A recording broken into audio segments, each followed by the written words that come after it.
So I made some more bread this morning, and I wanted to share some tips that I've learned. For my bread recipes, I always mix hard white wheat and hard red wheat to get a nice hearty flavored bread. Red wheat can be a little heavy if you use it by itself, the hard red wheat, but the hard red wheat and the hard white mixed together gives you a really nice flavor. And I mill my flour with the Wonder Mill. There's a lot of mills out there, but that's the one I really like. And this is some that I had left over from this morning's bread.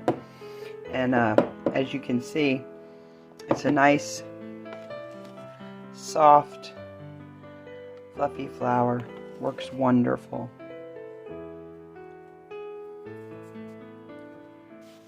When you're cooling your bread, if you turn it on its side to cool, it doesn't put all that weight of the bread to make your bread a smaller loaf. It keeps it nice and tall the way it comes out of the oven. And works really well till you cool it down. I invested in watching many videos. It said invest in a good bread knife, which has been absolutely wonderful. Good idea. It slices our bread great. And the second thing that I bought was a loaf keeper, because if we're going to start making all of our bread, it has a little plastic insert for the crumbs to go down, and then it has this lid that seals really well. Well, if I had two hands, I could show you how well it seals, but anyway. There. And then this is really cool. So it has a month and a date dial. So it's the 12th month. Last time I made bread was on the 9th. And then you just move it to the date. So you always know when you made your last bread. Homemade bread is not supposed to be really good after 3 to 4 days because there are no preservatives in it.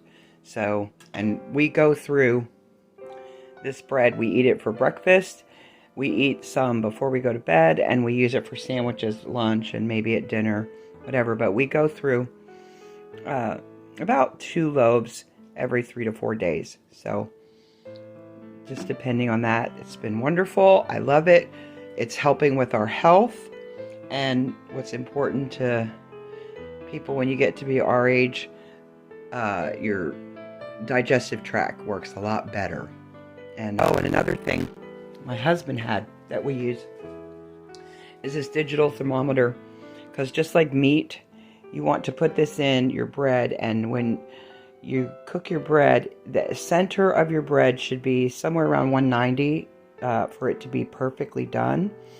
But I find sometimes that's a little much, so anywhere between 185 and 190 is what I do to make a softer bread. And as you can see, this recipe here makes a wonderfully soft loaf of bread. I'm loving it. Thanks. Hope this helps. These are some tips that I've learned in making my bread.